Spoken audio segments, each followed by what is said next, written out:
महाराष्ट्र के जलगांव से है, जहां गणपति विसर्जन के दौरान कट्टरपंथी मुस्लिमों ने जुलूस पर पथराव किया। जिहादियों पर कार्रवाई करने की मांग को लेकर गणेश भक्तों ने पुलिस थाने पर विरोध प्रदर्शन किया। प्रदर्शन कर रहे हिंदुओं पर पुलिस ने लाठीचार्ज कर दिया। पत्थरबाजी करने वाले जिहादियों पर कार्रवाई की बजाय पुलिस न्याय की मांग कर रहे हिंदुओं पर ही अपना शक्ति प्रदर्शन करती दिखाई दी। आपको बताएं पूरा मामला दरअसल हुआ क्या था, ये भी आपको बताते हैं। तो विसर्जन के दौरान जलगांव शहर के संत रूपलाल गणेश मंडल के युवक गणेश विसर्जन के लिए जुलूस निकाल रहे थे। हिंदुओं का जुलूस जैसे ही वायलीवेस में मुख्य सड़क के पास स्थित एक मस्जिद के सामने से गुजरने लगा, मुस्लिम कट्टरपंथियों ने मस्जिद और उसके आसपास के घरों की छत पर से जमकर पत्थरबाजी शुरू कर दी, जिसमें हिंदू घायल हो गए। घटना के बाद उसके लिए जिम्मेदार अराजक तत्वों की शांतिपूर्ण तरीके से गिरफ्तारी की मांग करने वाले गणेश भक्तों पर पुलिस ने जमकर लाठी डंडे बरसा दिए, जिसमें कई लोगों को सिर पर गंभीर चोटें आई और पुलिस की लाठी से एक गणेश भक्त का पैर भी टूटा है। हिंदुओं ने सांप्रदायिक हिंसा और पुलिस का एक तरफा कार्रवाई का विरोध करते हुए आज जलगांव शहर का बंद का भी आह्वान बुलाया है।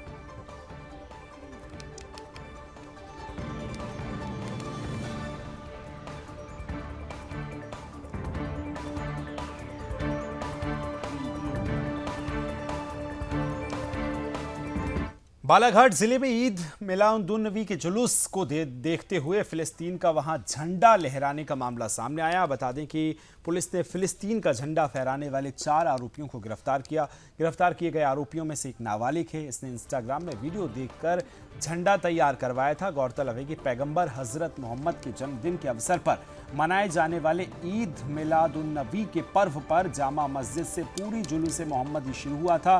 जुलूस के दौरान शाकिब नाम का एक युवक उसके साथ ही फिलिस्तीन का झंडा लहराते हुए दिखाई दिए थे।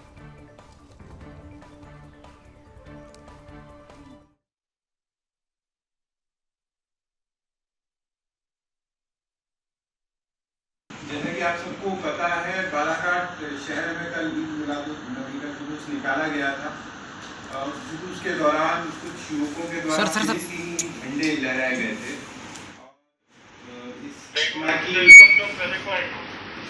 इस घटना की गंभीरता को देखते हुए बालाघाट पुलिस तत्काल हरकत में आई थी और वीडियो के आधार पर हमने कुछ लोगों को चिन्हित भी किया था। इसी मामले में हमने 197(2) BNS की धारा के अंतर्गत प्रकरण भी दर्ज किया था कोतवाली थाने में। और वीडियो के आधार पर प्रथम दृष्टया हमें शाकिब पिता जलील खान 25 वर्षीय, तौहीद बेग पुत्र पिता जमीर बेग 20 वर्ष, ये 2 लड़के चिन्हित किए थे हमने। इनसे जब हमने पूछताछ करी, क्योंकि हमारे लिए महत्वपूर्ण था ये जानना कि ये झंडा कहाँ से लाया है यहाँ पे और क्या इसके पीछे कोई सुनियोजित षड्यंत्र तो नहीं है।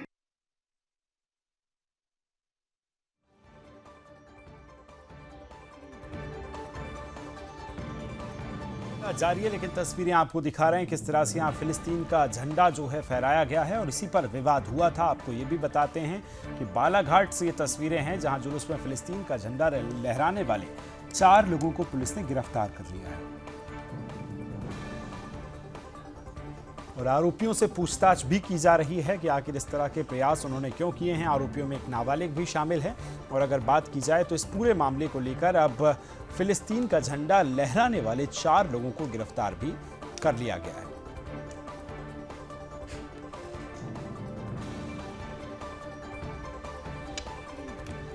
लेबनान और सीमावर्ती सीरिया के कुछ इलाकों में पेंजर में सिलसिलेवार धमाके से हड़कंप मच गया। आपको बताएं कि इस धमाके में 11 लोगों की मौत हो गई, जबकि 3000 लोगों के घायल होने की खबर सामने आ रही है। बताएं कि घायलों में ईरान राजदूत भी शामिल है। कहा जा रहा है कि पेजर्स को हैक कर ब्लास्ट किया गया था। इस पूरे मामले पर लेबनान के चरमपंथी संगठन हिजबुल्लाह ने इजराइल को जिम्मेदार ठहरा दिया है। दरअसल इजराइल ने हिजबुल्लाह के खिलाफ मौसाद के खुफिया ऑपरेशन के तहत इस पेजर में विस्फोटक फट गए हैं। आपको बताएं, हिजबुल्लाह ने ताइवान की गोल्ड अपोलो नाम की कंपनी को लगभग 3000 पेजर्स का ऑर्डर दिया था, लेकिन इन पेजर्स के लेबनान पहुंचने से पहले ही इनसे छेड़छाड़ कर दी गई। इस पेजर्स को इस साल अप्रैल से मई के बीच ताइवान से लेबनान भेजा गया था। इससे ये तो साफ है कि हमले की साजिश को कई महीने पहले अंजाम देने की तैयारी शुरू हुई थी।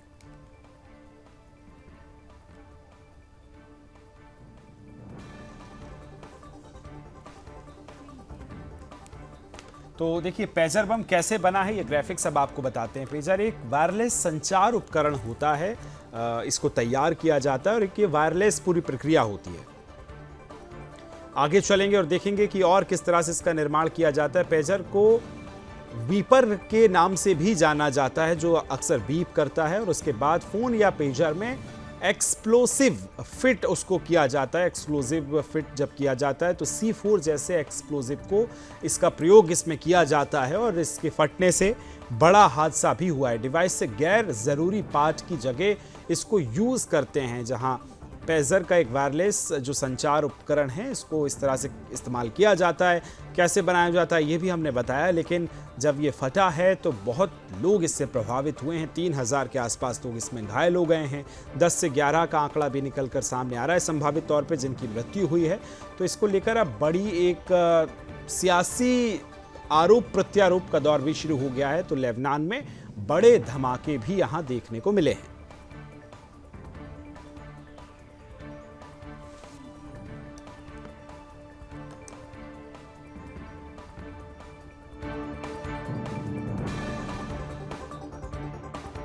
चलिए दिल्ली लिए चलते हैं। दिल्ली से इस वक्त की बड़ी खबर आ रही है, सीधे आपको दिखाते हैं दिल्ली में किस तरह से ये पूरा हादसा हुआ है। उससे रिलेटेड एक बड़ी खबर आपको बता रहे हैं। देखिए खबर है कि दिल्ली के करोल बाग में ये बड़ा हादसा हुआ है। इस हादसे की तस्वीरें भी हमने आपको दिखाई हैं, लेकिन 5 मंजिला बिल्डिंग का जो 2 फ्लोर हैं वो गिर गए, जिसके बाद 8 लोगों को रेस्क्यू यहां से किया गया है। मलबे में दबने की खबर आई थी, रेस्क्यू ऑपरेशन चलाया गया सुरक्षा टीमों ने।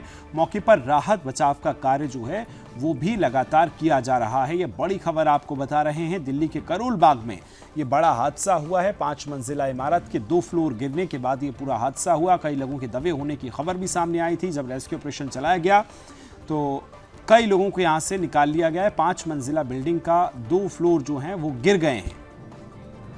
8 लोगों के रेस्क्यू को अभी तक टोटल किया जा सका है और तमाम राहत बचाव के काम हैं जो अभी भी लगातार चल रहे हैं।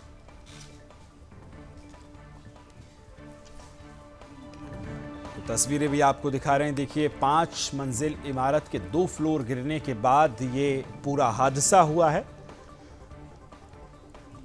और इस हादसे में कई लोग दबे हुए थे, जिसमें 8 लोगों का रेस्क्यू अब तक किया जा चुका है और राहत बचाव काम लगातार मौके पर चल रहा है। सुरक्षा बलों की टीमें जो हैं वो लगातार वहां पर राहत बचाव का काम कर रही हैं।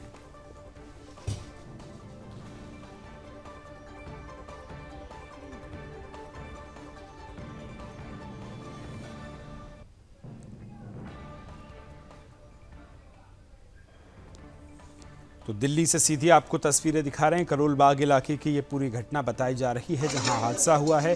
तस्वीरें आप देख सकते हैं किस तरह से राहत बचाव के काम जो हैं वो भी चल रहे हैं।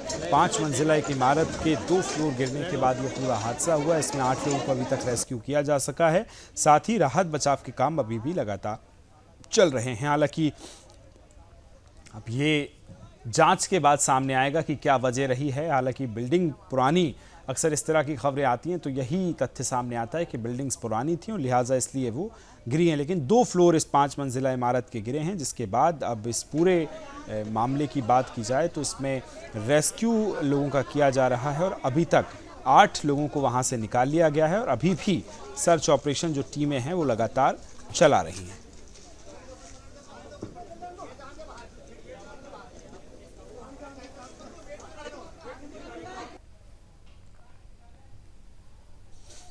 तो तस्वीरें आपको सीधे करोल बाग से दिखा रहे हैं, जहां तस्वीरों में आप देख सकते हैं कि रेस्क्यू ऑपरेशंस चलाए जा रहे हैं। निकालने का सिलसिला है वो भी चल रहा है। 5 मंजिला ये इमारत है जिसके 2 फ्लोर गिरे हैं और उसके बाद ये पूरा हादसा हुआ है।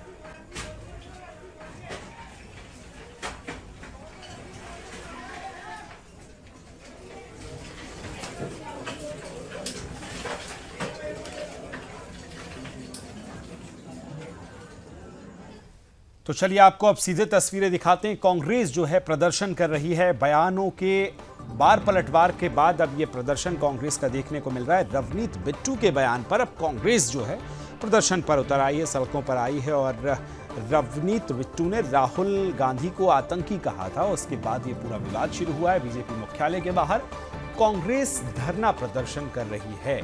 दिल्ली और जयपुर में कांग्रेस का ये प्रदर्शन जो है देखने को मिल रहा है। कांग्रेस के कार्यकर्ता सड़कों पर उतरे और रवनीत बिट्टू के खिलाफ प्रदर्शन कर रहे हैं। रवनीत बिट्टू वही जिन्होंने राहुल गांधी को आतंकी बता दिया था और आतंकी करार दिया था। उसके बाद अब उनको विरोध जताया जा रहा है। कांग्रेस के कार्यकर्ता रवनीत बिट्टू के बयान पर अब प्रदर्शन करते नजर आ रहे हैं।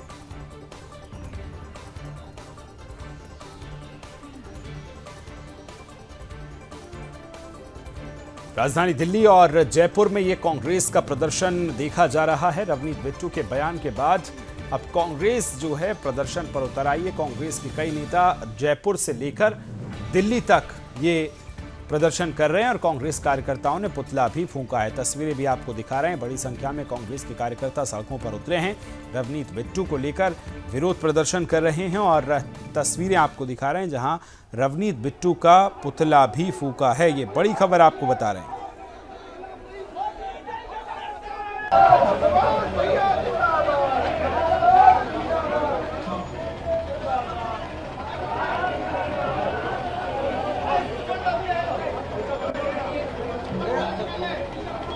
अरे भाई, तो ये तस्वीरें आप देख रहे हैं। दिल्ली और जयपुर में प्रदर्शन चल रहे हैं, पुतले भी फूंक रहे हैं। कांग्रेस के कार्यकर्ता नाराज हैं रवनीत बिट्टू के बयान पर और उसके बाद अब विरोध प्रदर्शन अलग अलग शहरों से नजर आ रहे हैं। जम्मू माफ कीजिएगा जयपुर और सीधी दिल्ली की तस्वीरें भी हमने आपको दिखा रहे हैं जहां जो कार्यकर्ता हैं वो विरोध प्रदर्शन करते कांग्रेस के कार्यकर्ता नजर आ रहे हैं। पुलिस रोकने की कोशिश कर रही है पर बैरिकेडिंग तोड़कर बैरिकेड्स पर चढ़ने का प्रयास कर रहे हैं। देखिए पुलिस लगातार उनको रोकने की कोशिश कर रही है। तस्वीर ये आपको दिखा रहे हैं, कांग्रेस प्रदर्शन कर रही है रवनीत बिट्टू के बयान पर।